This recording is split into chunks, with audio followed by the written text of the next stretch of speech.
Welcome to Florida Conversations. My name is Ashley Morrow, the program manager at Tampa's Black History Museum.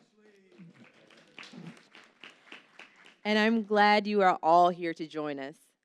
Whether you're here in person or tuning in via Zoom, we appreciate you being part of this free and accessible event. Today is Wednesday, February 19th, 2025, and we have a fantastic program lined up just for you.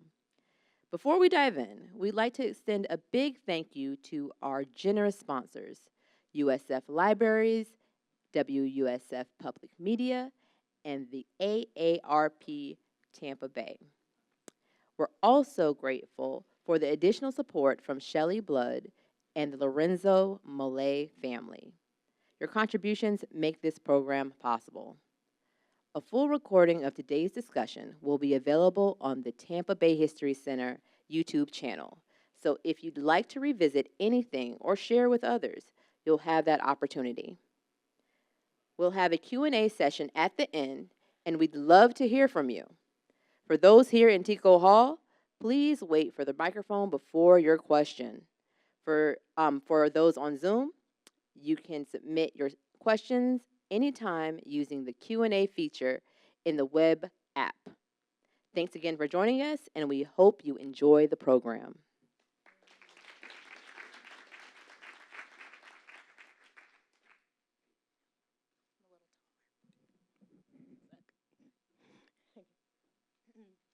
Good evening, everybody, and welcome to the Tampa Bay History Center.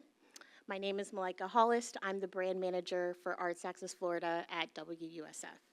Arts Access Florida is a website that focuses on the Florida cultural organizations and is the home of our podcast, Happy Medium, and Jazz at WUSF. Am I too quiet? Oh, there it is. Okay. Thank you for coming out this evening to learn about the Chitlin Circuit and its role in our community. The circuit played an important part in the social fabric and culture of our community during widespread segregation and holds a special place in music, dance, and the history of Tampa. Our panel will be here to tell you more about that tonight. I have a lot of people I would like to thank, so just bear with me. First, I want to thank Fred Hearns and Nancy Dallins. Fred is the curator of Black History, and Nancy is the curator of education here at the Tampa Bay History Center. They warmly welcomed us into their space this evening, and we are so thankful for their partnership and grateful to put out this event tonight.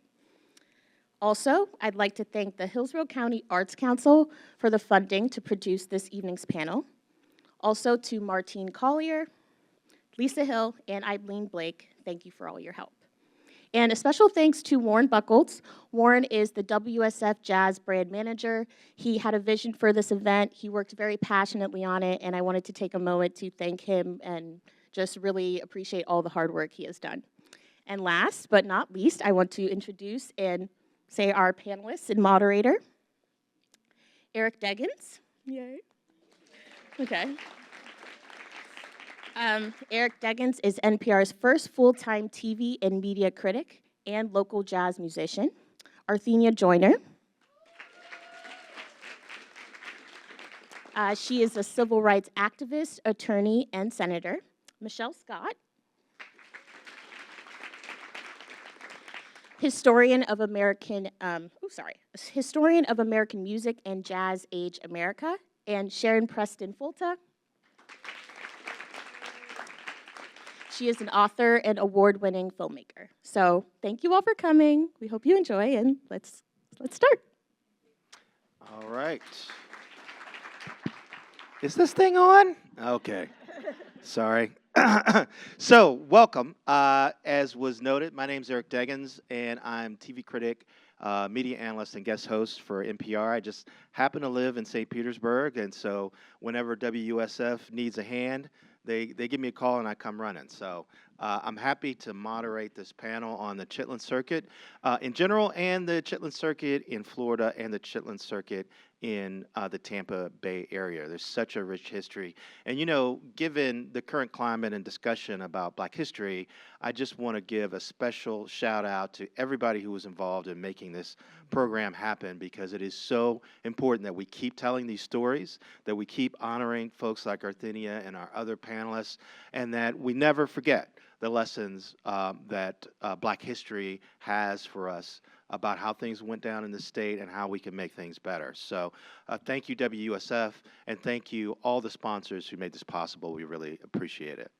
So I'm sitting next to Arthenia Joyner. I mean, former state senator, first Black female lawyer in Hillsborough County, practiced law longer than any other Black woman in Florida. I mean, we could have a whole panel just about her, right? We're going to have to come back next Black History Month, and it's just going to be Arthenia night. So I'm particularly, I really want to talk to you about the Cotton Club and how you operated it with your father and all those things. But first, let's talk about this idea of chitlins and the circuit that was named for them. Because chitlins, to me, is like an example of how Black folks took something that was intended to be a punishment and turned it into something that was wonderful, right? And so now we have a circuit of performers that's named after chitlins.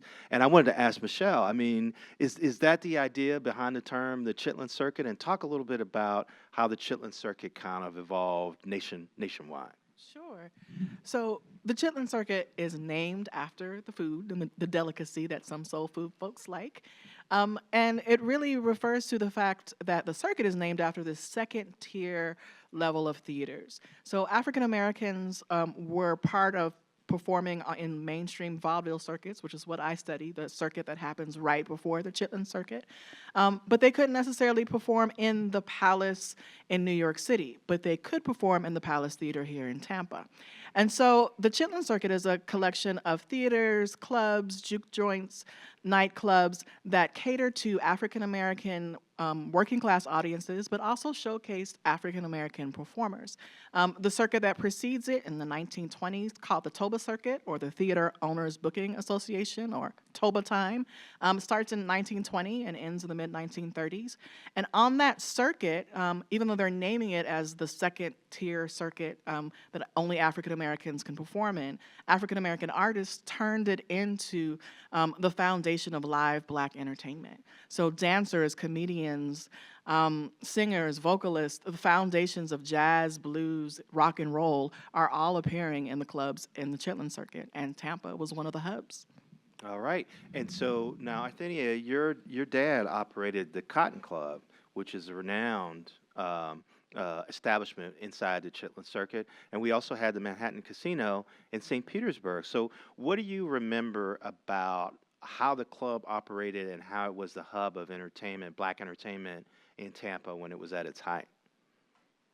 My father, first, we lived in Lakeland, and we moved to Tampa in 1949 when he bought the Cotton Club. But prior to that time, he had a juke joint in Lakeland. And he decided that he wanted to come here and buy a place and have a really great place for Black people to go and entertain. Mm-hmm. So he bought the Cotton Club. Proud to say that he was the only Black person who actually owned his place. He was not renting. My father was a person who wanted to own everything that he could, and he did. I was 5, 6 years old, and my sister was a year older, my brother was a year younger, and we would run in and out of the club. And he would come home and say, X was there last night. He'd name somebody, and we didn't know who he was talking about. 5 years old, I didn't know anything about Donald Washington or Billie Holiday at 5 or 6. But as I grew older, then I began to understand that these were living, colorful Black entertainers who came to Tampa. And they performed mostly at the Apollo, which was a venue upstairs over the Rogers Dining Room, which was the Rogers Dining Room was the local eatery where you could get chitlins for 65 cents. Mm. And and an expensive T-bone steak for $1.99. Nowadays, you can't even get hot sauce for 65 cents. And so what happened was the Cotton Club had a restaurant inside. You had to have on a coat and tie, and there was no violence was tolerated. People came dressed and ready to stroll on Central Avenue. And it was exciting because as a kid, we would see these people all dressed up every weekend, and we'd stand outside. We were on the side of the Cotton Club watching because our parents took us to the bar and to the club, but they had a bedroom in the back for us rather than leave us home.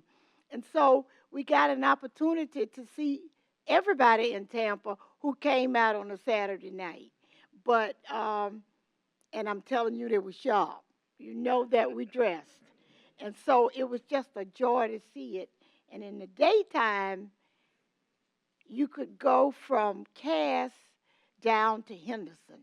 And there would be the Florida Sentinel Bulletin with Mr. Andrews, and a Cozy Corner with Moses White.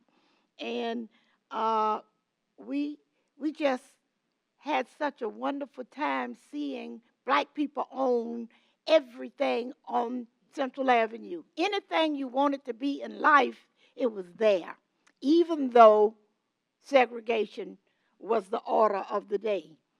So as I grew older, I remember Bobby Blue Bland coming to the Cotton Club. After he had performed somewhere else, they would come there, get a meal, and at times get up and provide us with some music. But the joy of meeting James Brown, oh my God. And today, and when I met him, and he was always Mr. Brown. He used titles. You did not call him James Brown. You called him Mr. Brown. And I was Miss Joyner. And as I grew older, the relationship was maintained through Alton, Andre, and Gerald White, whose father owned the Palm Dinette and the Cozy Corner. And so Mr. Brown sent me a box of albums autographed, and I still have them today. That was the utopia for me. And then, of course, the Tampa Alumni chapter of Delta Sigma Theta had a big social event every year, and it was the Queen of Hearts Ball. And this is where Ella Fitzgerald, I was too young then, I heard about it. But when I got to 11th grade, they had Ray Charles. So my mother said, I'm going to take you with me. And we showed up, and they said, you can't, she's a student. She can't come in here. This is for adults only. Well, we found a way. During that time, only black police officers could arrest black people. They could only arrest black people. So I knew all the police officers, and they were there at the armory guarding the doors. So when I showed up on the side with my mom, they let us in, and I got a chance to see Ray Charles perform in living color, and it was just wonderful as how old was I, 15, 16 years old, to see this giant of a man there. And I was, kind of hunchback because I didn't want my teacher to see me. But it was one of the joys of being a child of Central Avenue, because that's what I consider myself. Do you know how close that was to when Ray Charles actually lived in the area? Was this many years after that, or? It was after. It was after. Yeah, he had already been living here when I met him. Wow. So Sharon, I wanted to talk to you a little bit because even though you worked for USF for many years, you were also Louis Armstrong's daughter, and your mom also worked on the Chitlin Circuit, right? Absolutely. My mother and her husband were a dance team in Black Vaudeville called Slim and Sweets. And my mother got her start in Black vaudeville through my Aunt Berta Lou, who was the captain of the chorus line at the Apollo Theater. So Aunt Berta Lou would be leading the chorus, and my mother's mother would prepare the food for all the chorus girls. My mother would bring it down to the Apollo and put the food down. Aunt Berta Lou said, get on the back line. And that's how she got into show business. My mother was a natural. She just enjoyed it. And from there, Aunt Berta Lou invited her to be a part of a cruise going to Buenos Aires. And at 16, that was her first professional job. And then when she got back, she met Slim, and Slim had just gotten out of the Army, and he was a dancer. And in those days, you know, people would just, I mean, the choices of jobs were limited for Black people. So domestic work, you know, preacher, religious, show business. And Slim and my mother just gravitated and had the natural talent. And they met each other. And Slim said to my mother, they're hiring in, I believe it was Texas, and they need a duo. You want to go? And they put the act together and created a dance and comedy act. And that was also a big part of the traveling show. They would have comedy teams and teams that did both dancing and comedy and singers and then the headliners. And so she traveled, Slim and Sweets would travel the circuit. And of course, my father, Louis Armstrong, was famous before the circuit, famous from New Orleans, but really became famous when he went to Chicago and then to New York during the Harlem Renaissance with Fletcher Henderson's band. But he would travel the circuit as the headliner. And what was great about the Chitlin Circuit, and I think really what helped all of the performers, is that they were all Black performers, no matter what level of skill that they had. They were all together, and they needed to be together because when they went out to travel, no matter how talented they were, they was just Black performers. So from the new kid to the headliner, they all stayed together, ate, socialized, and they became family. And I think it all helped them to hone, their skills. So Mom and Slim danced through 1950 until Slim passed away. Wow. And I think, and you can correct me, I think the circuit kind of was dying around the 50s and 60s. Yeah. And so, and I wanted to sort of piggyback on that idea of safety when I talk to you, Michelle, because, I hate to bring up Green Book, the movie, because I know that's controversial for some people, but the thing at the heart of that is a guide to places where Black folks could go and know that they would be safe. And I get the sense that the Chitlin Circuit was that for musicians and performers. At least you had a sense that if you got booked in these places, you wouldn't get run out on a rail. You could. So maybe you could elaborate on that a little. Sure. Segregation made the circuit that much more difficult. It was also expensive to maintain segregation, right? So if you are a performer and you live in Chicago and you're attached to the circuit, and the Toba Circuit has 100 theaters in the South, Southeast, and Midwest, and you need to get from Chicago all the way down to Tampa, and I think one of the railroad maps was showing in the background. Imagine having to do that in a troupe of 15, 16 people, and it's on a segregated railroad, right? You have to move equipment, you have to move bodies, personnel, luggage, costumes, and you have to do it in a manner efficiently and quietly, obeying the rules of segregation. And so some performers or singers, like Bessie Smith or Ma Rainey, would just lease out railroad cars for their whole troupe rather than try to ride the rails in terms of segregation levels and experience that humiliation. But then once you get from city to city, there needs to be something that tells you where you can eat, where you can sleep, where you can get your laundry done. And so the Green Book was really helpful for the Chitlin Circuit after 1936. But before 1936, there needed to be a guide particularly just for Black entertainers. And so they had something called the official colored theatrical guide that happens in 1928. And it tells you city by city, you can go to this boarding house in Chattanooga. You can get your laundry done, in this place in Tampa. You can go to Pensacola and find a costumer there, and have to duplicate all of these services in each place. And still put on a show, sometimes 2 or 3 shows a night, right, within the week. So it wasn't just like the stage is your artistic refuge. You have to think about how you're going to live and survive in the meantime, going from city to city. And violence did break out, particularly in the early levels of the circuit, before you had some of the protections of the Black businesses that established to really protect entertainers.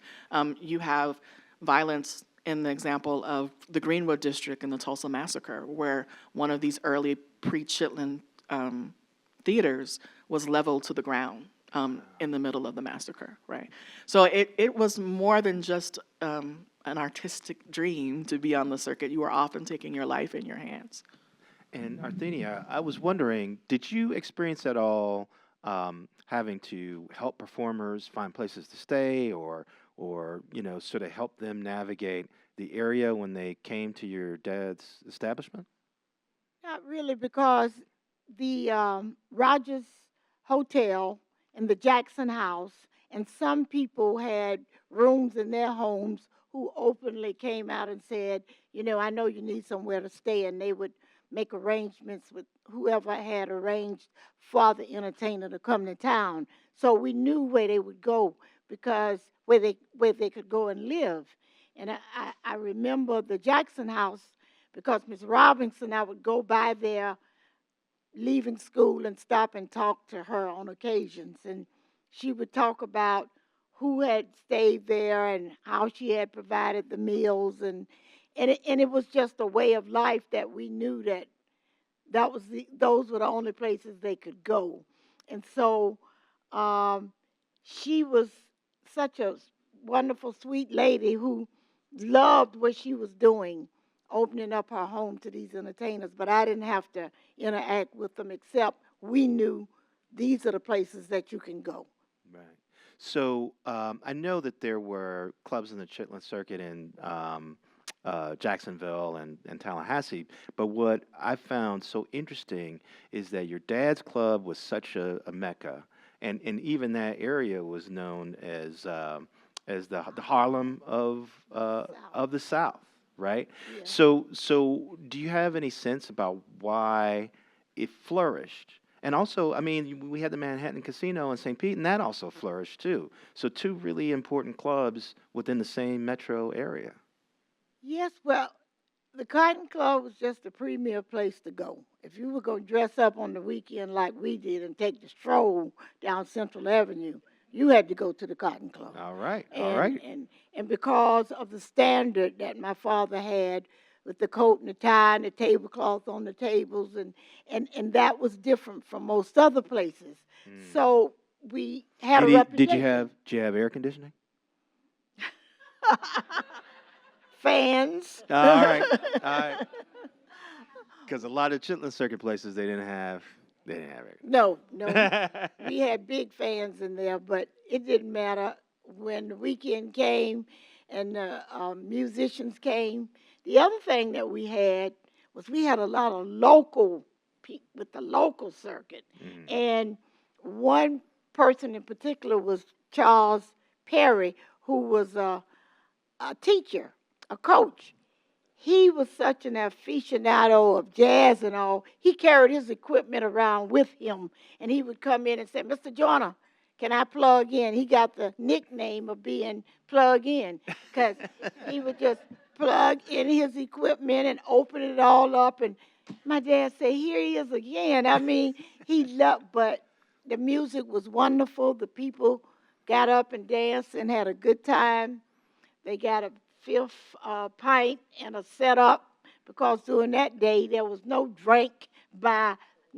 liquor by the drink. You had to buy half a pint, or a fifth, and a bucket of ice and a chaser, ginger ale or Coke or whatever. But that was the way it was then, and And you could also see when somebody was getting a little too tipsy and say, that's enough, you know. So we don't want anybody leaving here getting in any trouble. And if they got a fifth, it was usually 4 or 5 people. And they would come and get a table and just have fun and have a meal. But I can assure you, my father was adamant about safety. He did not want any violence in the Cotton Club. Consequently, every now and then there'd be a bouncer to make sure, but we never needed them because the reputation of the Cotton Club as being the place to go was it, and people abided by it. And as a kid coming in every day after school and seeing everybody and sashaying in, oh, that's Mr. Joyner's daughter, that's his son. And so people treated us like we were their kid. You know, if we did anything wrong, Mr. Joyner knew. My mom would say, all right, you know how your daddy is. You better keep it on the straight and narrow. But so did Mr. Harris next door at Rogers' dining room, or Mr. Andrews, or Mr. White, if any of us acted up, any of the kids. Because behind Central was Central Park Village, the housing projects, which was the premier place for black people to live then. And it was wonderful, and you had friends, and the furniture was fabulous, the yards, because this was what we had, and we took care of it, and we loved it. And I just enjoyed being a child raised on Central Avenue. There you go. It takes a village, right? Yes. So Sharon, I wanted to ask you now. You had an unusual relationship with your dad because he couldn't openly acknowledge that you were his daughter, and you've written a book about it, and there's been a documentary. Could you talk a little bit about that? And were you able to experience the Chitlin Circuit at all, or did that fractured relationship make it more difficult? No, I was very fortunate that I didn't experience the Chitlin Circuit with him, but I did get to travel with him as a young child. So they had an arrangement, even though my parents didn't marry, he would spend time with us, and when I was very young, I would actually go on the road with my mother and he. So he was the first person that I actually saw perform live. I was in the audience or backstage, but I was, a toddler when I started seeing live shows. But I wrote the book because the relationship started after my mother's husband passed away in 1950. My mother and Louis and his wife and Slim, they were all friends. As I said, they all hung out together, they traveled together, they worked several times together, but the friendship became more after Slim passed away, and they began their relationship. And, I did not experience them together outside of us traveling, but they lasted throughout the rest of his life. And, he supported us, and I got to experience him through audio letters, through written letters, and their relationship, they made it work the best they could, but it was disappointing for my mother that it didn't end in marriage as she had hoped it would. But he did take care of us. But I was very fortunate, as I said, to actually get to see him perform. And when we traveled, so now it's the 1960s, and at this point, my father had integrated hotels. So when we went on the road with him, we stayed in very nice hotels. There was never any problems. The band was an integrated band. We did have one time on the road where we were traveling, and I talk about this in the book, where my father and I just happened to be sitting and hanging back in the bus, and 2 young white men walked by the bus, and his name was on the bus. And, one said to the other, "Oh, wow, that's Louis Armstrong." And the other one commented, "Yeah, but he's just another N-word." And, and it was an experience. I had very few of those life moments with my father, but that was one where he looked at me and he said, "In this life, there will always be people, no matter how big you are, that see you that way." So, we did not have problems, and life on the road with him was excellent. The band, they were wonderful to us, but he never forgot who he was. He was never really allowed to forget. He just worked through it and did it in his way. Oh, and can you tell the folks the name of the book? The name of the book is Little Satchmo, and the name of the documentary is Little Satchmo. And I decided to write the book. I was in my 50s, and I was already a grandmother, and I had kind of grappled with the fact that it was the family secret, but, kind of a bad secret where everybody in your family knows, your friends know, but it really wasn't out there in the public. Right. But I was just at a place where, I wanted to kind of define my legacy. And I came to a place where I knew that I had to tell my story, but I wasn't sure how. So at that time, I was seeing a therapist, and she directed me to an estate attorney. So I took a copy of one of the letters to the estate attorney, and he reviewed it, and he said, "Oh, definitely authentic." He goes, "But I bet you the people who are running his estate definitely crossed their T's and dotted their I's. So if you want to know any information, you really need to read the will.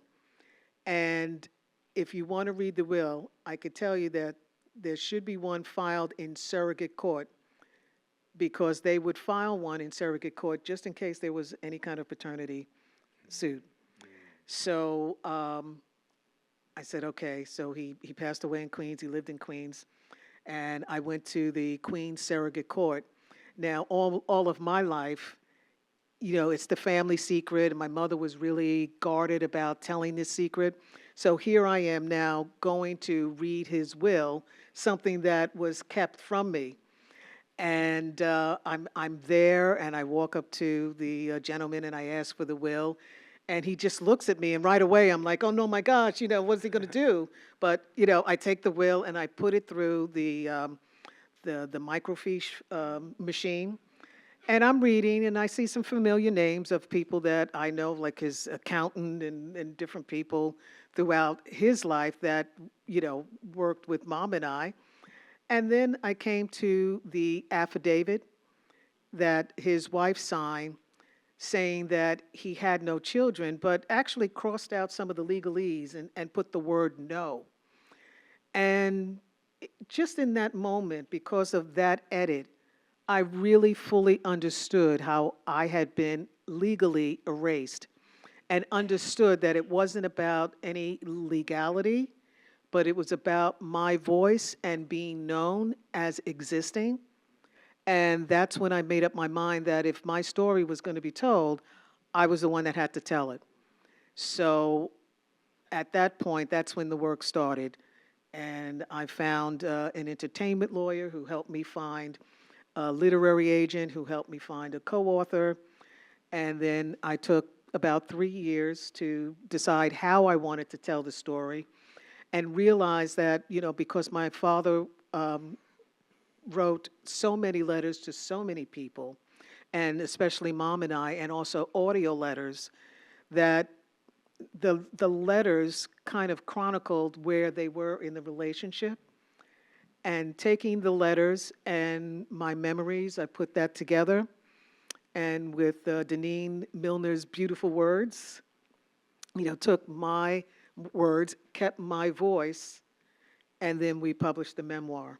Wow, that's amazing. And then I would say about 7 years later, I met Leah Umberger, who was a local producer here, and adjunct professor here, and she was running a local arts festival in St. Pete.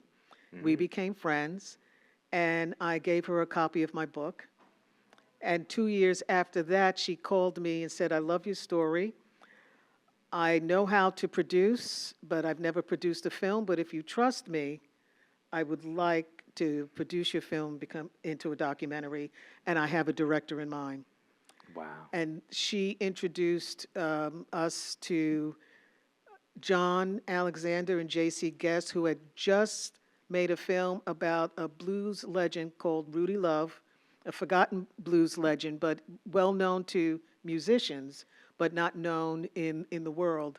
And his film had premiered around the world, and it was she was hosting it at a small, intimate festival here in St. Pete, at a place called the Hideaway. That's not Yeah, in it doesn't existence exist anymore. anymore. Yeah. But she was doing a monthly film festival of films about musicians, and we all met, and then that's how it came to be. Wow, that's amazing. Well, and yeah, exactly. And you know what struck me is that so Louis Armstrong played the Manhattan Casino in '57, Yes. and we all know, or many of us know, that Ray Charles spent some time living here and recorded one of his first songs in living in Tampa called St. Pete Blues. And so, Michelle, I'm going to put you on the spot a little bit because I know you don't necessarily know a lot of local stuff. But I'm wondering, I mean, you know, we have these two clubs. It seems kind of unusual to me that we would have these two clubs that were so successful on the Chitlin Circuit, so close to each other in the same metro area, with these legendary performers who have come there. And I would wonder if you might want to hazard a guess as to why it turned out that way. How do we get so lucky? So Florida in general, and Tampa more specifically, was one of the hubs of the early theaters before the Toba Circuit gets started. So even in the 19th century, somebody like Pat Chappell, who here had the Buckingham Theater Saloon in Fort Brooke neighborhood, is starting one of the first African Americans to own his own theater and showcase black performers. And not just being the performer himself, but owning the actual building and helping the idea of a circuit. So the idea is really born here in Florida, as well as in Tennessee, Chicago, and Washington, D.C. And so it happens, and luck and happenstance, that you have all of these leaders of the idea of a theater circuit being here in Florida. So one of the slides that went by was showing you a slide of a Sadie Goodson, who was a blues pianist who gets her start in Pensacola when she fills in for a sick piano player for Bessie Smith, right?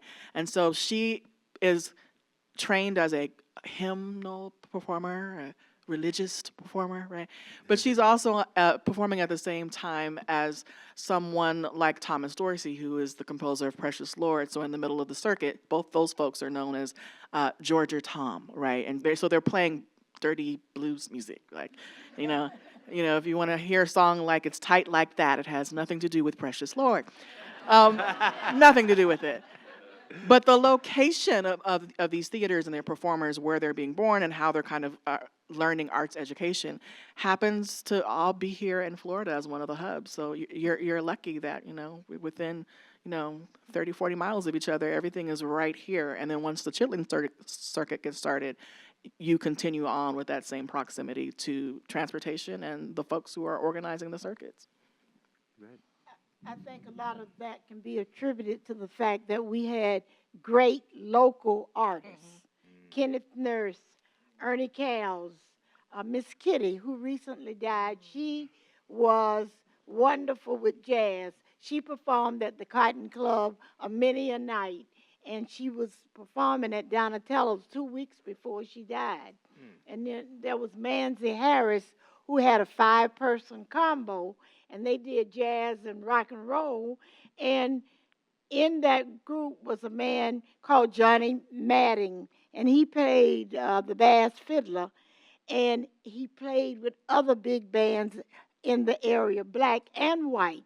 And so because we had, music and all of these artists in our town, it was only natural that Tampa would be one of the places, notwithstanding the fact that St. Pete was a stone's throw across the river, across the bridge, we were just blessed that we had all this immense black talent that covered every genre of music, and the people benefited from it.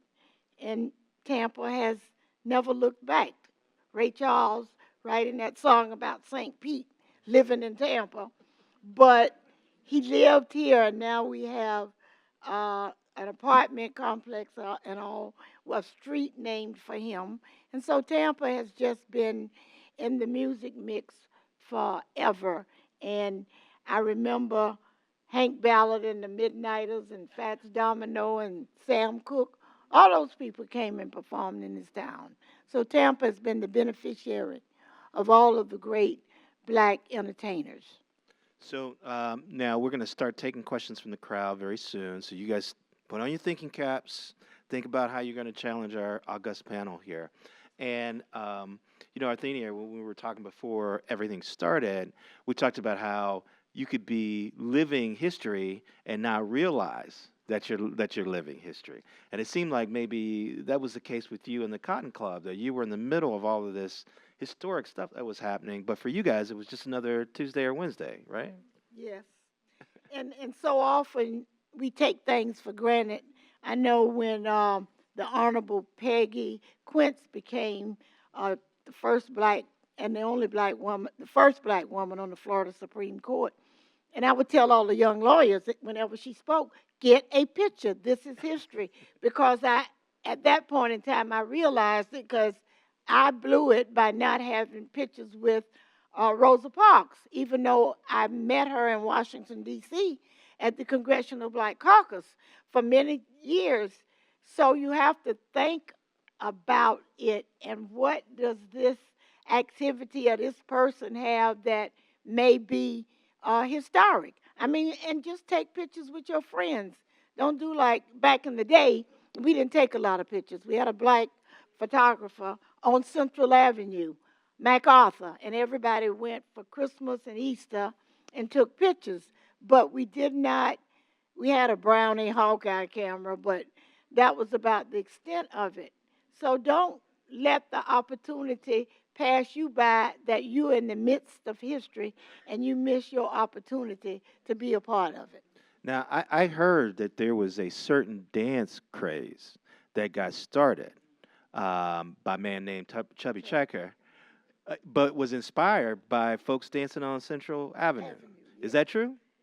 Well, that's what the conventional wisdom is. Frances Cheeks is from Tampa, and she's West Tampa. She said, yes, it's true. Yeah. So the twist was invented right here in the Tampa Bay area. So if somebody on Central Avenue, so if somebody asks you, did you learn something? That's what you learned. All right. So now, Arthenia, I wanted to ask you. So the Cotton Club closed in '74. And can you give us a sense about why that happened? What happened? Well, urban renewal, which I call urban removal, happened. Came down from the federal government through the process called eminent domain, where the government can take your property if it's for a public purpose. And so Interstate 4 was being built, and that wiped out Central Avenue. And it was devastating. All of the black businesses in one fell swoop were gone. And so everybody was moving out and negotiating with the government, and every day somebody was going and I looked up and Central was bare except the Cotton Club was still open. And I asked my dad why, and he said, because I'm not going to give up my property until I get what I know it is worth. And so we were the last one to leave. He was the last man standing on Central Avenue. And that's the way it was then, and it happens now with eminent domain. And I can just advise you, don't sign a thing. Get your lawyer invited. That's right. Yeah, we were. I was just at the Collard Green Festival in St. Pete on Saturday, which took place a block south of Manhattan Casino, and that huge overpass is looming over everything as sort of a symbol of how that neighborhood also got, demolished, and black people got displaced by yet another interstate. All over the country. Yep. Yes. Yep. So Michelle, I wanted to ask you. We mentioned the Cotton Club closed in '74. Manhattan Casino closed in '68. Are we seeing, because segregation breaks down and black performers can now play in places where white people go, and they can stay in hotels where white people go, is that part of what sort of leached the energy out of the Chitlin Circuit, and is that why we saw it go away? You you never really see a full decline of the circuit. You see those spaces definitely being eradicated by urban renewal, by recession, inflation in the 1970s in general, by the turn, a political turn that happens in the 1980s. But what you start to see is a resurgence of not the exact same physical spaces, but you start to see a need for those spaces to redevelop in another way when you're talking about like early black theater, for example. So before Tyler Perry becomes Tyler Perry, the Chitlin Circuit was a black theater circuit that starts in the late 1970s and the early 1980s. And you're going from church to church, club to club. Some of the Chitlin Circuit clubs or spaces might be refurbished and turned to a place where it would hold these small black theater performances. You'll also start to see a resurgence in some of the clubs holding comedy performers, comedy acts. And even now, there are 3 theaters still standing left from the Toba Circuit that then became the Chitlin Circuit. So one is in Washington, D.C., the Howard Theater. One is actually in Indianapolis, the Madam C.J. Walker Center Theater. Yeah, and then one is actually in Macon, Georgia, the Douglas Theater. And there's still active live theaters that showcase black performers, but performers of all kinds. But they are aware of their legacy on the Chitlin Circuit, right? So I think there are a lot of spaces that closed and they weren't aware of their importance and their significance in the history. And so that's why there is this period of a physical decline, but like an absence from the memory of what the Chitlin Circuit meant to these performances. And so even when segregation kind of breaks down and it's possible to reach mixed audiences, there's still a need for black-centered entertainment in a place where black people can see it and the culture can be distilled. Is that what we're seeing? There's still a need for it in terms of community building and arts development, but there's also a need for it in terms of the financial inability to go to a concert, right? So if you're thinking about concerts now that are broadcast largely to audiences all over the place, like the latest Taylor Swift, the latest Beyonce concert. You might really want to go to that concert, but you might really not have the money to do so, right? But if if your favorite act might be playing in an after-hours club, or you hear about a jam session that's happening that is, a quarter of the price, then those spaces tend to be minority-owned or African-American owned, and you might still be able to get a glimpse of your favorite performer, right? So you might not be able to see when Prince was with us, a Prince show, but you could go to Paisley Park and see an after-hours jam session, right? So there's still a need for those spaces, even though the legality of segregation ends in the late 1960s. The community building part that fosters in the middle of this racial divide is something that continues despite that end legally. And, as somebody who paid to have 4th row seats to see Prince when he was at Amalie Arena, I think I would have preferred a jam session, to be honest. So we're going to start taking questions from the crowd. So we got somebody with a mic, Oprah style. So raise your hand if you have a question. We got somebody with a question right here. And as you guys kind of get the mic to her, I want to ask Sharon real quick. What was your experience in seeing the decline of the Chitlin Circuit from the perspective of your parents? Did you see that happen as you were growing up with them? I did not. It had declined. My mother left show business in 1950, and by the time she was leaving, a lot of the opportunities to perform had dissipated. She was in the group of friends with Coles and Atkins, the Nicholas brothers, and those two, had more opportunities in the movies. But Mom and other groups like Buck and Bubbles and, and acts that weren't as well known, they didn't have as many opportunities. So places like the Apollo, they were able to pay the acts low wages and they were able to turn over shows. But by the time they got to the 50s and 60s, the acts were costing more. They weren't able to do as many shows. Tastes were changing in entertainment. So I think that had more to do with, her being able to travel and be a part of the circuit. Right. Makes sense. Okay. Let's take our first question. My name is Francis Cheeks Jennings. One thing that I think you failed to mention was that her father we were all members of the same church.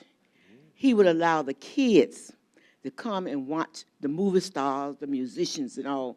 We would be allowed to stand outside. We would know when they were coming, we would know when they were going, and we would be allowed to talk to them, and some of them would even sign little cards for us and things like that. So the community was involved in what went on in Central Avenue, although we say Central Avenue, and you may remember Central Avenue, remember that Toka did, that the children and entire community was involved with Central Avenue, including the children, and how the owners of those different restaurants and those entertainments, they would make sure that we as black children, well, Negro, black, colored, whatever we are, African American now, but whatever we were in, that we had the things that we needed because of the times of segregation, and how the philanthropy that the people who own all these restaurants on Central Avenue contributed to the community through the singers and all those who came through Central Avenue. Well, there you go. All right. Anybody else? Got a question over here. Yes. I'm good. Well, we have people watching over Zoom. They won't hear you if you don't. Yeah. Good evening, and what a wonderful evening of rich history, of especially learning the degree of what the Chitlin Circuit meant. So thank you all for that. Little Satchmo, I was just wondering, after the erasure in the written documents, did the family ever evolve to a very loving relationship with you openly? No, they did not. The only person left was his wife, and she passed in 1985, and I really did not pursue, my legacy until was it 2000 or 1999? So there was no family left. It was the association by that time, the Educational Foundation, and I did not get in touch with them to have a conversation about it. I wanted to pursue it on my own, and then once it was complete, then meet with them, and that's how it turned out. Also, a family friend is the vice president of the Educational Foundation. So once it was published, she actually reached out to me, and I met with the head of the Louis Armstrong House at that time, which was Michael, I'll think of his name, but Ricky Riccardi, who is still there, is the archivist, and I met with him. And we've, had discussions, and I've been at the house and toured the archives with them, but there is no, I would say, friendly relationship, although at this point in time, they have mentioned me in the blogs of the Louis Armstrong House, and they actually have a link to our documentary website in one of their articles, which is my mother and I sent my father a Christmas card, which he kept, and he had many, many reel-to-reel recordings, whether they were of concerts, of conversations, of other artists performing, and he labeled the tape with different artwork that he created, and he used one of our Christmas cards to label the tape. So there's a blog about each cover of all the tapes that he has, and they explain that the card came from my mother and I, and it's like, yes, he had a daughter, and he talks about it, and if you want to know more about her, here's her website. So that's what I got. I guess that's better than nothing. Huh? Anybody else? Right here. We've got somebody right here. Oh, hold on. Wait till we get a mic to you. I'm coming. Price is right. I did, but we got to get a mic to you. Because there's people watching over Zoom and they won't hear you She if you knows don't. I talk a lot, so. Yeah. Arthenia, I was so engaged by the fact that you said the local artist here in Tampa is what really fueled the Chitlin Circuit and all the performers that came here. And it just reminded me, I hope you watched the Grammys recently when a Tampa artist got a Grammy and her message was, music producers, come to Tampa. Did you not love that? Right. A lot of talent here. Yeah, that's always, I first moved here in 1995 to be the pop music critic for the St. Petersburg Times.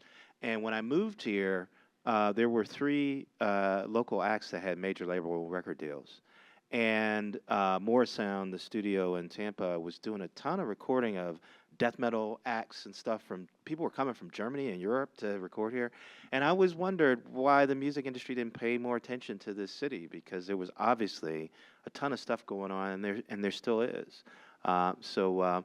Just another example of the great talent that's here that affects everything nationwide, Anybody else?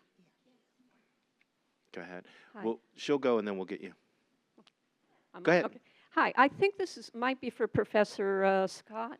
I'm curious about the venues on the circuit. Were they all African American? Were they all black-owned clubs that were on the circuit? So on the Toba circuit, no, they weren't all African American owned. There are 100 different theaters. About 30 out of the 100 are owned by African Americans. So it was a predominantly white-owned circuit. And that mixture of white was first-generation Jewish immigrant as well as native-born white. It was also interesting to me to look at the fact that not all the theaters were owned by men. So there are women, black and white women, who are owning theaters on the circuit. And it was like a momentary interracial cooperation in terms of the business, that even at the top level for a theater that was performing in a segregated circuit with segregated audiences, that you had an exchange of the financial top. And you could see it in their correspondence back and forth about how they're going to schedule acts and how people are going to get paid. So it was definitely an interracially owned circuit. We had somebody over here. Yeah, right here. Hi, I've got a question for Ms. Joyner. I'm a journalist in Lakeland, and I would really love to hear your recollections of growing up in Lakeland, the music scene there at the time, and just what life was like for you there. Sorry to disappoint you, but we left Lakeland when I was 5. The most that I remember was the night that the Ku Klux Klan marched. And my dad came home and said, pull on the shades and lock the doors. And I was frightened. And he said, and I wanted to know why. And he said, because of the color of your skin, that there's prejudice and discrimination. But don't worry, I'll protect you. That is what I remember most about Lakeland. And but I do have lots of relatives there. It is home. I was born on Memorial Boulevard. It was North Street then. And it was a segregated time in America. And that's the way it was. Yeah. But it's still where I was born. But I am a product, really, of Tampa. And I'll tell you, my only story about Lakeland is when I covered Jerry Springer bringing his show to Lakeland in the 1990s, which was interesting. This is also for Senator Joyner, to piggyback on what you just said, because we're in scary times again. What advice would you give us when we are scared? Well, black people have always persevered. That's right. We have been at the very bottom, and nothing ever stopped us. It's this new generation and some older folks who don't know what it's like to be at the very bottom. But at the rate that we are going, before it's over, they will all feel what it's like to have been marginalized merely because of the color of your skin. Now it's because you don't have any money, you're poor, and folks don't think that you're worth anything. But together, we can make a difference, and we've got to stand up and fight. Before we wrap, I do want to ask my other two panelists, starting with Michelle, any lessons that we can learn for the current moment from the Chitlin Circuit's rise and decline? I think we are in scary times. We're in scary times for the profession that I chose to be a part of in terms of archiving and preserving and talking about the Black past. But because I study a period of heightened segregation and heightened racial violence, historians refer to it as the nadir, or the lowest point in race relations between African Americans and whites in the 20th century. I learned the lessons that Senator Joyner mentioned about perseverance and resilience of communities of color, but also reaching across a color line and a gender line, actually, to stand together in terms of resistance and not let outside forces define who you are, and to remember the importance of your history, all of our histories, right? This is a time where you can tell that history is powerful when someone wants to deny you access to an archive, right? That shows you the power in it.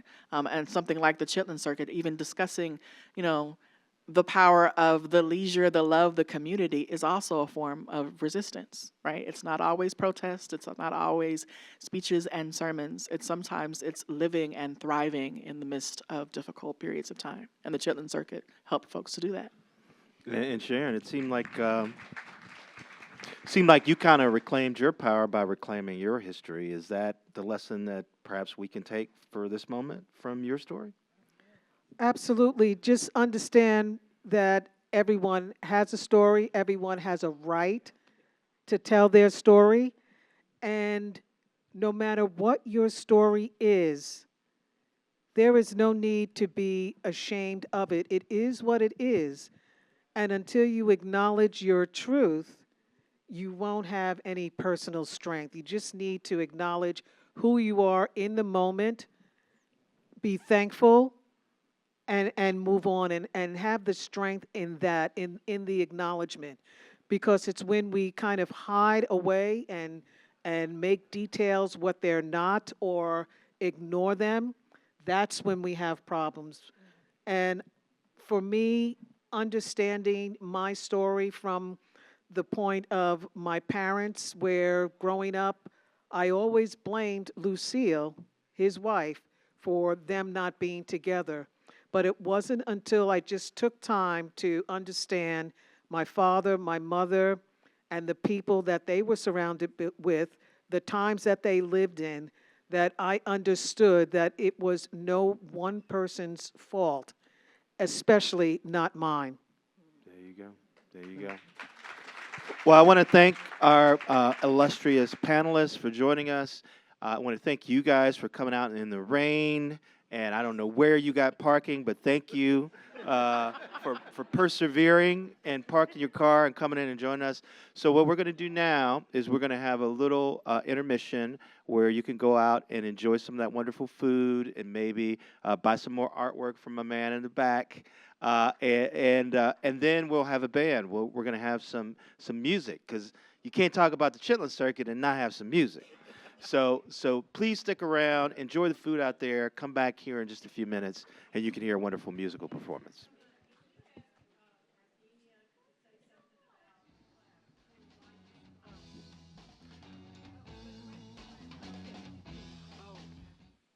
There's a play entitled "When the Righteous Triumph." It's scheduled for March the 6th through the 15th at the Straz. This play it's a depiction of the 1960, February 29th, 1960 sit-ins at downtown Tampa, Woolworths. And there were 20 black students from Middleton and 20 black students from Blake who came down, sat in, and demanded to be served, which eventually led to Tampa opening all of its department stores downtown as a result of the leadership of the mayor, Julian Lane, Reverend A. Leon Lowry, the state NAACP president, and a young man, Cody Fowler, a lawyer, a white lawyer, who was the chair of the biracial committee, and a young man by the name of Clarence Ford, the NAACP Youth Council president, who came up with the idea after North Carolina and Tennessee. And this was the first month of the sit-ins at lunch counters in 1960, and it came to Tampa. I was one of those students from Middleton, and we did not encounter any violence, and that was the Tampa technique, and it was the only one in the nation that successfully was able to integrate the lunch counters without any violence, and that occurred 4 or 5 weeks later. So please support the play, because it too is history, and you need to know that story, and that's why it's being told in the form of that play led by Stageworks, which had it in 2023, but now it's a Stageworks Strass partnership. So please go online to either the Strass or Stageworks and purchase your tickets. Thank you.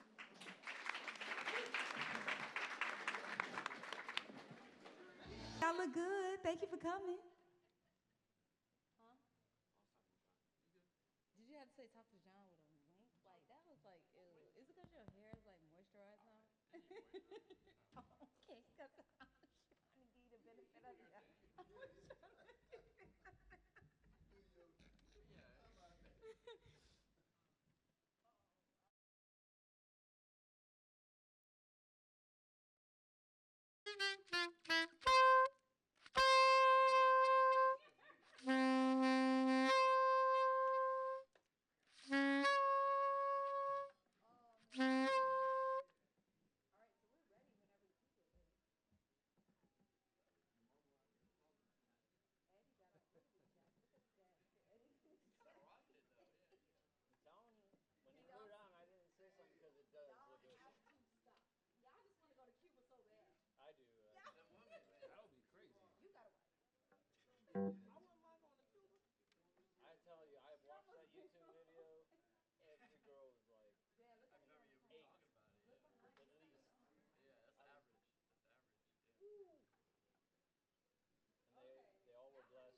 just the brute, so it comes old.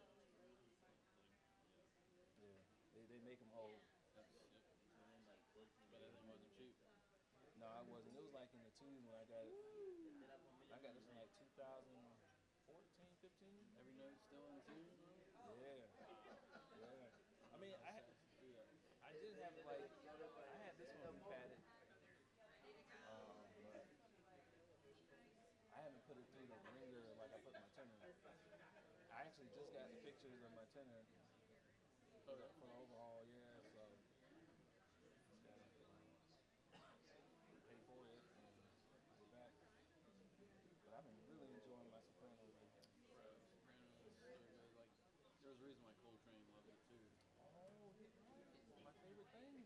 Yeah. I mean, he sounded kind of hideous, but I mean, flat and sharp. But they probably didn't have all the. I mean, there's so many adjustments on that dang instrument, though. And the thing was, were there piano? Were they tuned the same way we were, or were there pianos? There wasn't 440 back then. Like they, yeah, it was 437. What was? Yeah, it was different. Yeah, because now it sounds sharp. They didn't have metronomes either. I learned that the hard way, man. In the studio, like trying to help students learn like Beatles songs and stuff like that. I would quit the tempo and kept changing. Wow, they didn't have any metronome back then. None of the Beatles songs. Wow, so the tempo did change. Yeah, it fluctuated a lot. Wow. Like within one measure, I couldn't even tap tempo. Wow. Even with the drummer. Yeah.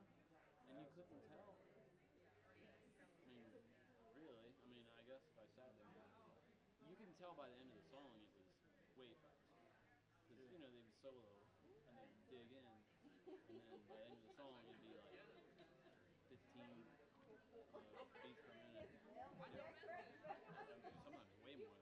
way more than that. There's some Sonny Rollins recordings that start slow and then end up fast. Maybe in the Coltrane.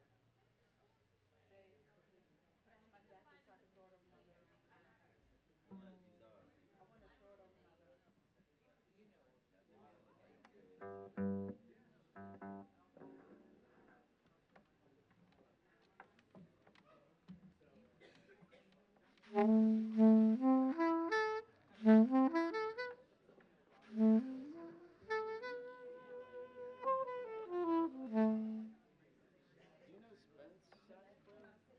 Berkeley? Not Chaser. His name is Spence? Yeah, I have a band with him called JFS, Jazz Funk Soul. And we're doing Careless Whisper. Man, that song's so popular, man. But yeah, I'm trying to like think because we recorded our first track already. It's done. I just got to like drop some of his solo stuff.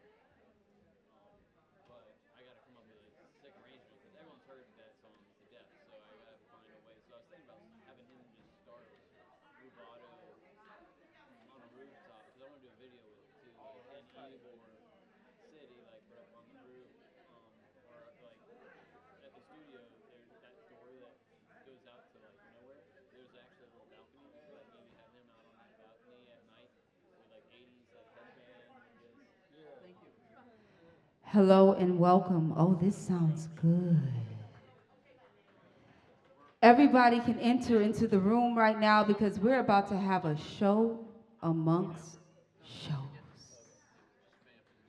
But before I start a show or any show, I'd like to give praise and honor and glory to the Most High because without him, nothing would be possible for me.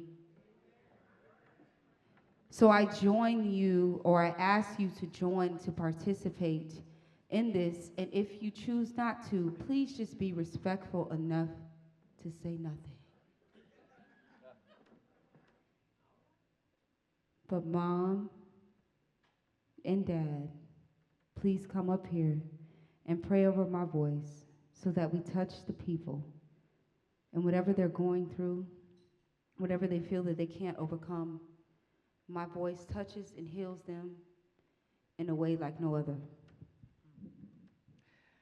Dear Heavenly Father, thank you right now for allowing us to come safely through this weather tonight. Thank you for everyone that came, and please allow them to get home safely, Lord God. Right now, we just say thank you for being able to come into a space where we can honor those ancestors that really went through it for us. And yes, they named it the Chitlin Circuit because that was what they were familiar with, but we know they had to go through so many hard times to do the things that they're doing. And now here we are, and one of the daughters of the ancestors is now being able to utilize that space and that gift that you blessed them with to touch the hearts of everybody in this room. So we thank you for that. We thank you for the panel tonight. We thank you for those that traveled near and far to come and continue to share the stories, because we all know that when an ancestor transitions, a library burns. So we have to make sure that we're sharing the stories with the generation behind us. So thank you for the music that's going to come forth. Bless it. Bless the hands of the musicians and the voice of the singer, that it touches every heart in this space so that we're all connected in unity and in love. We ask all of these blessings in your name. Amen, amen, and amen. Amen. Love y'all. Thank y'all. You give me fever. You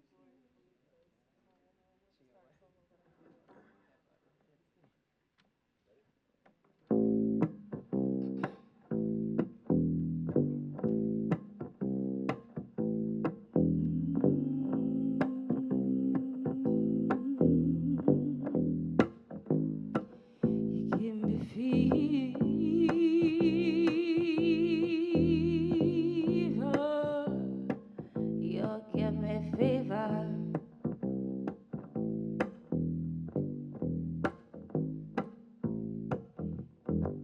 Never know how much I love you. Never know how much I care. When you put your arms around me, I get a fever that's so hard to bear. You give me fever. In the morning, fever all through the night. Fever when you touch me, fever when you kiss me right. You give me fever.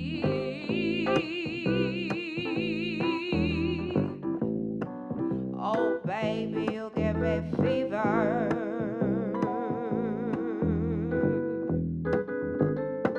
Well, I say Captain Smith and Pocahontas had a very mad affair.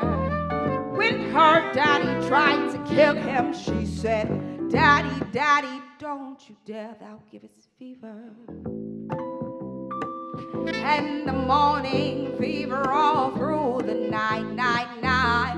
Fever when you hold me, fever when you kiss me right now. I say Romeo and Juliet had a very mad affair. When her daddy tried to kill him, she said, Daddy, Daddy, don't you dare, thou give us fever. And the morning fever all through the night. Fever when you hold me, fever when you kiss me tight, I'll give us fever. Jerry, come on, give us fever, baby.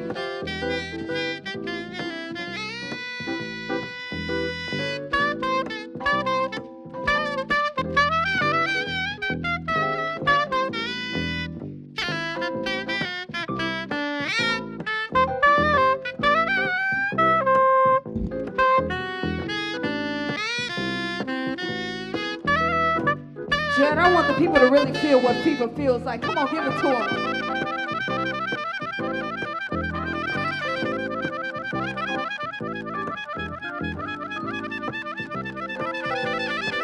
Wait, can the band just stop and let Jared play for a second? Come on, Jared.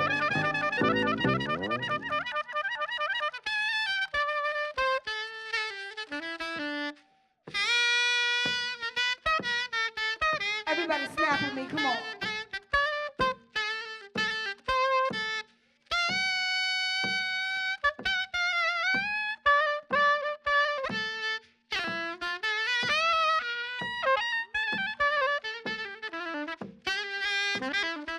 Come on, Jared, give it to him. Come on now.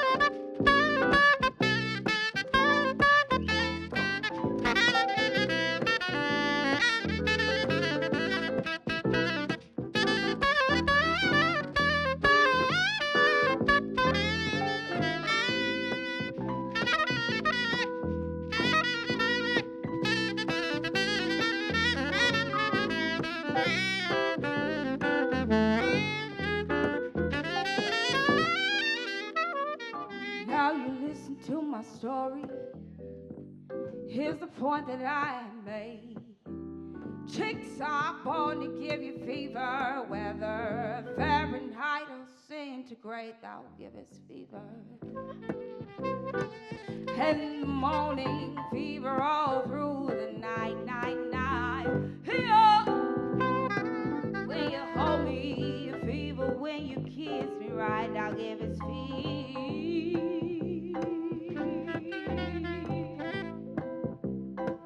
Thou givest fever.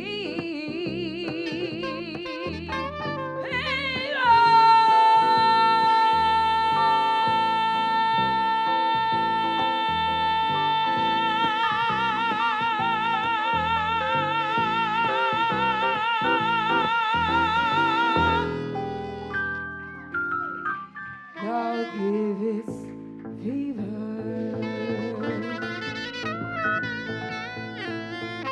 And the crowd goes wild.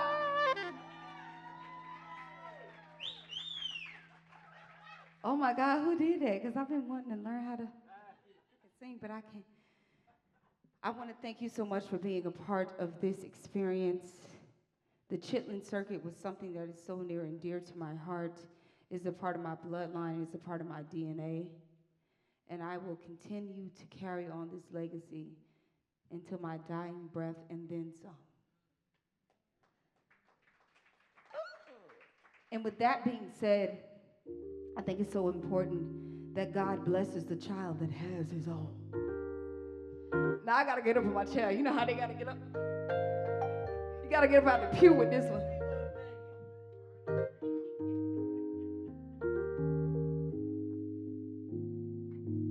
Come on, stick your fingers. Let me get a little solo from you, please.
That's God shook it.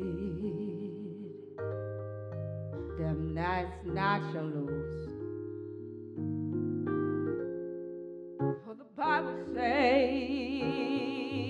and that still is news. Mama may have, Papa may have, but God bless the child that's got its hope, that's got its home.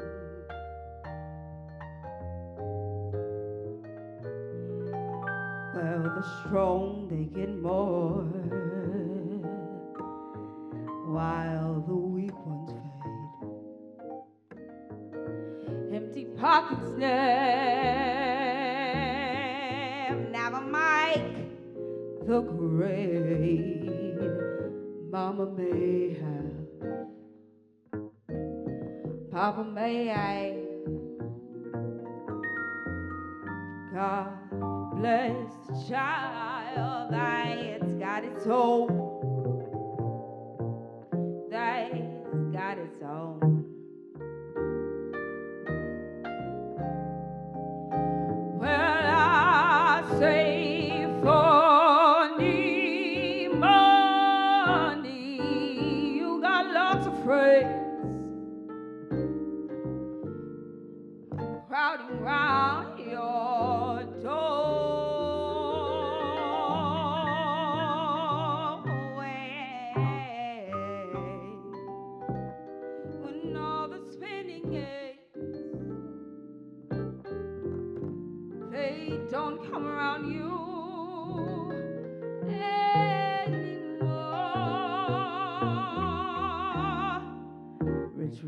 delicious live.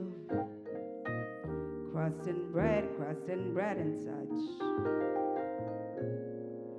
You can help yourself, but please don't take too much.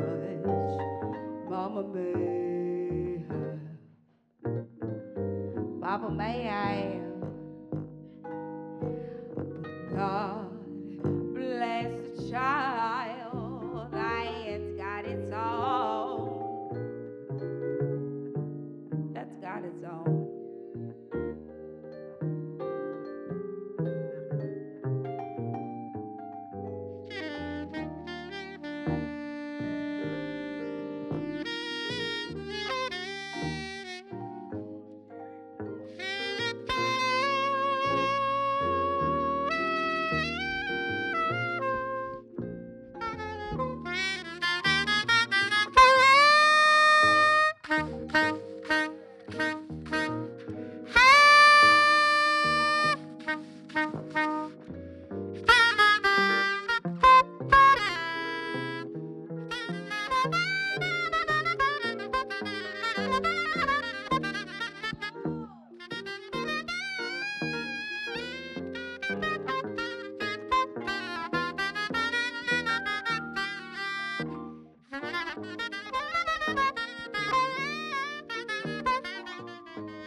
Crowding round your door.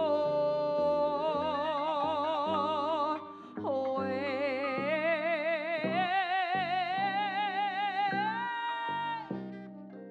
all the spending aids, they don't come around you anymore. Let's just say rich relations live. Crust and bread and such. You can help yourself. You can help yourself. You can help yourself. You can help yourself. You can help yourself. But please don't take too much.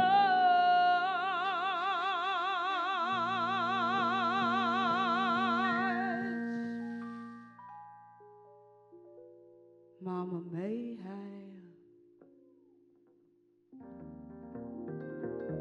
Papa may have,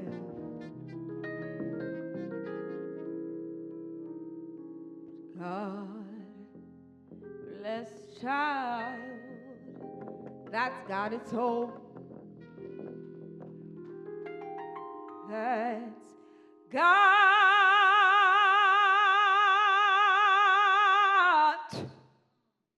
its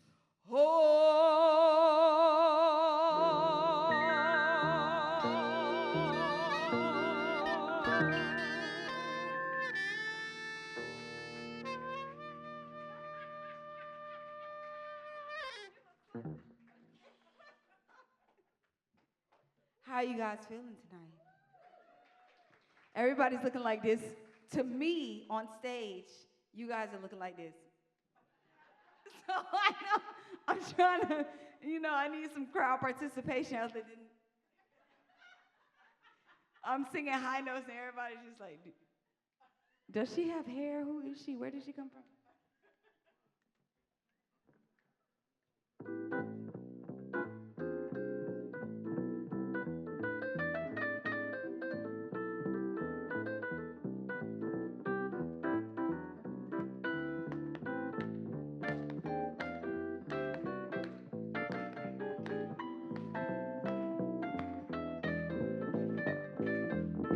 summertime, and living is easy.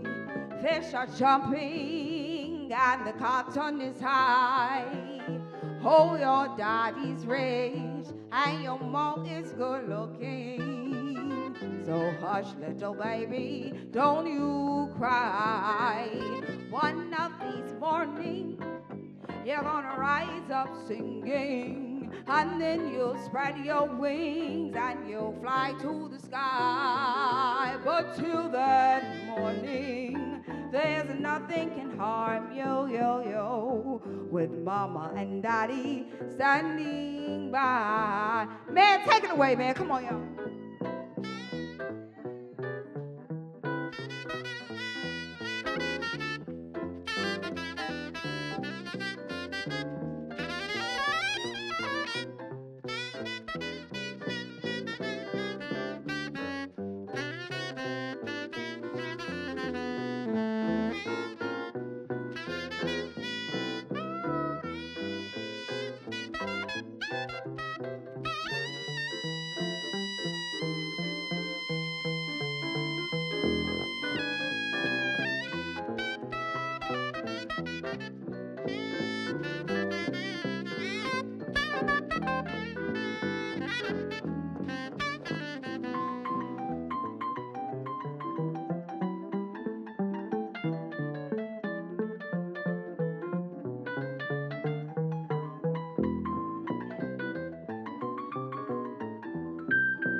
One of these mornings, you're gonna rise up singing, and then you spread your wings and you fly to the sky. But till that morning, there's nothing can harm you, with mama and daddy standing by,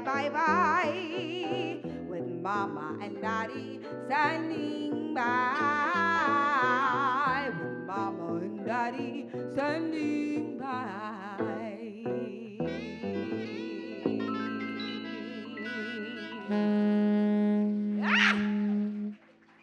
Give it up for Sticky Fingers. My piano player is unreal. He doesn't like when I say this, but I sometimes call him Jesus of Nazareth. That's what he looked like to me. He looked like the picture. He liked the picture on the... Okay, you're talented, you're gifted. God has blessed you. And the crowd wants to bless you by giving you a round of applause.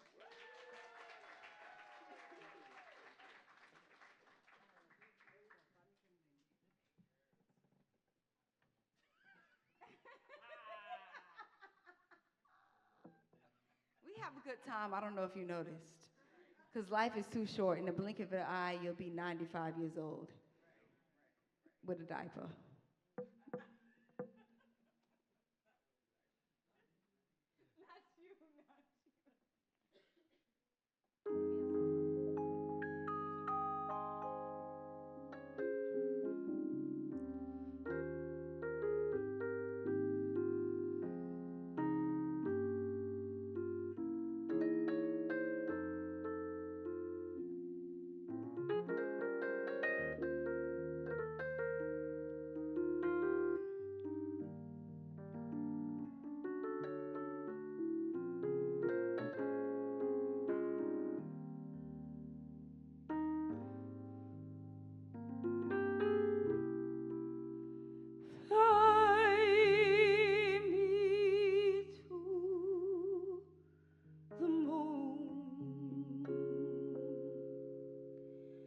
Let me get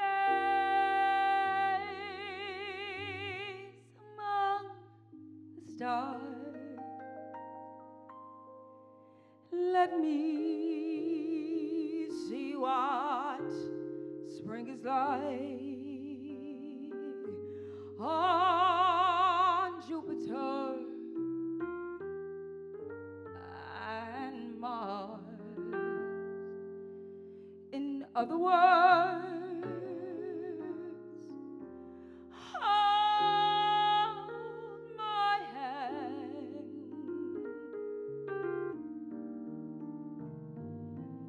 In other words, oh baby, kiss me.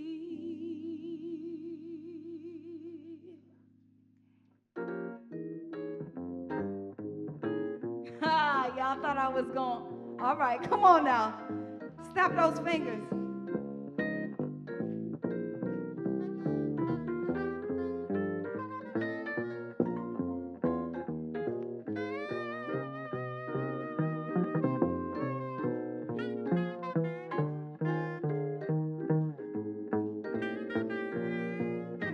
Fill my heart with song, let me sing forevermore.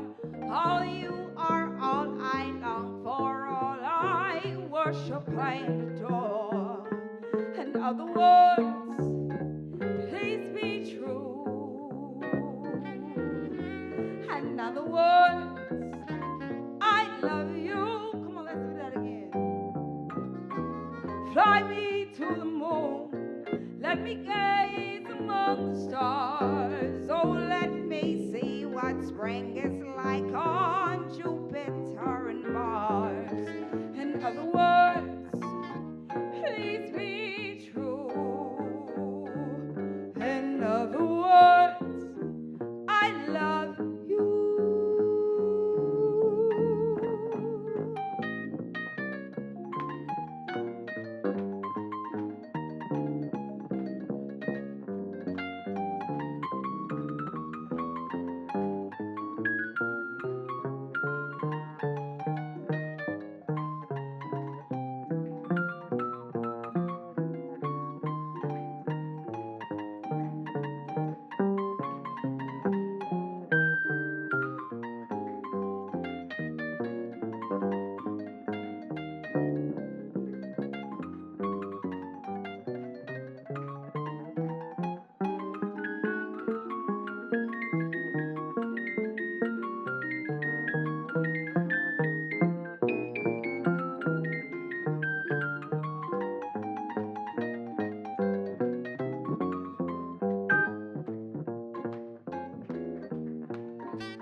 Fill my heart with song, let me sing forevermore.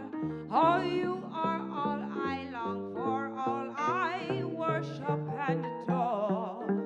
In other words, please be true. In other words, I love you. In other words, please be true. In other words, I love you.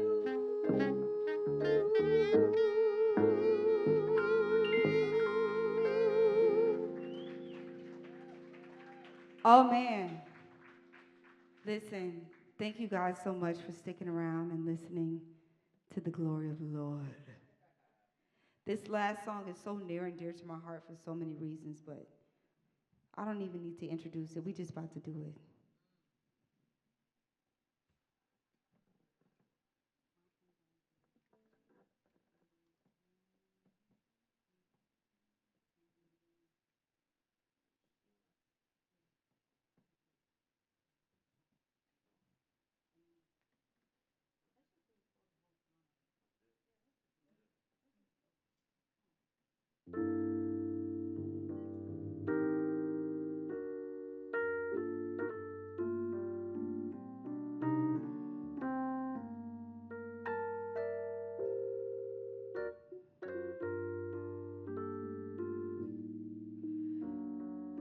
You're my funny Valentine, sweet cosmic friend of mine. You make me smile with my heart. Your baby, I love you, looks laughable. Unphotographable, yet you're my favorite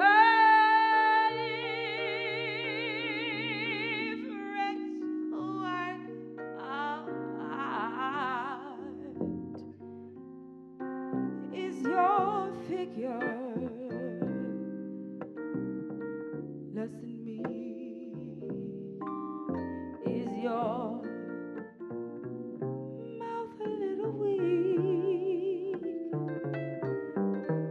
When you opened it to speak of,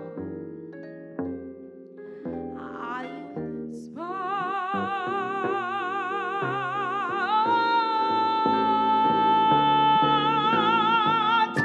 Don't say I love you, say I love you, say I love you, baby. It'll change your hair for me. Long eyes, you care for me. Stay, little Valentine.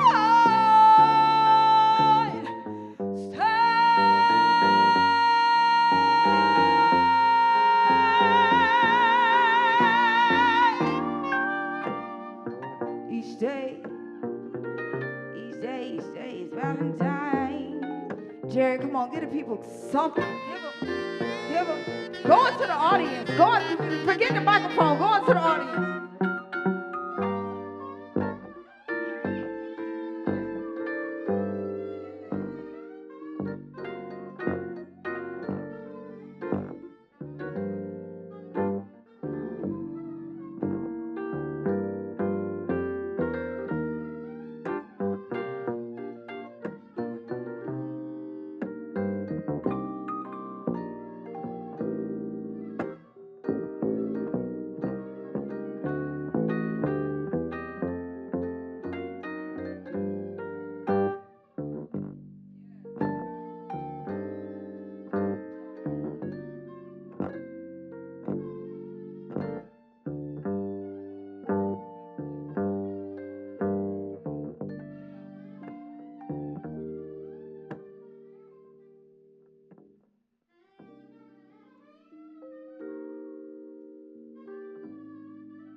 We're not clapping for you.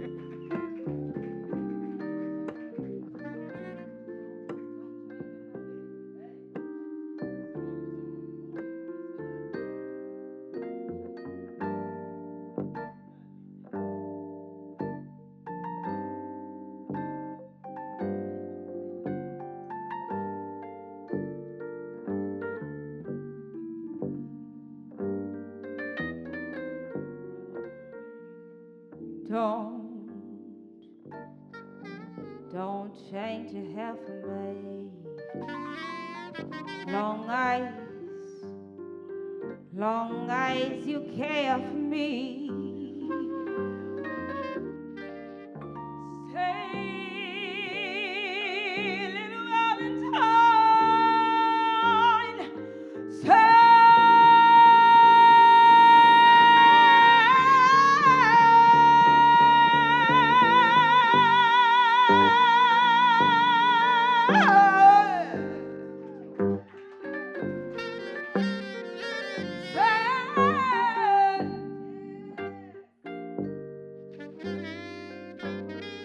do the Don't Change Your Hair for me? Because that made me feel like I was in.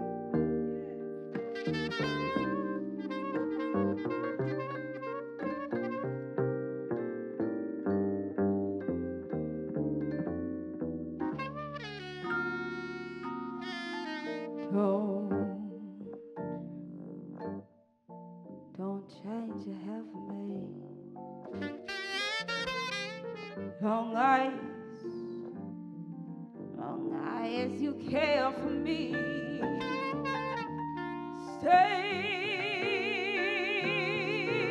little Valentine. Stay.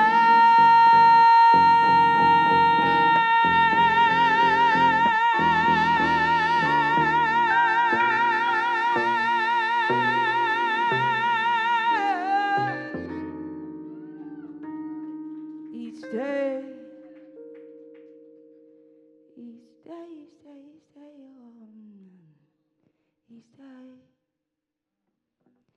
is Valentine.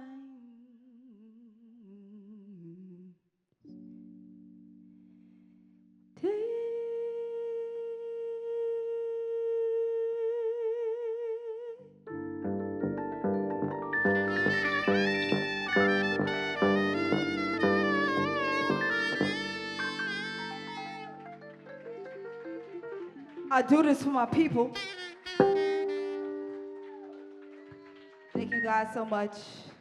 This is not free. That'll be $1,500 on the way out. Thank you. We have ushers in the way. They have on white cloaks, and thank you.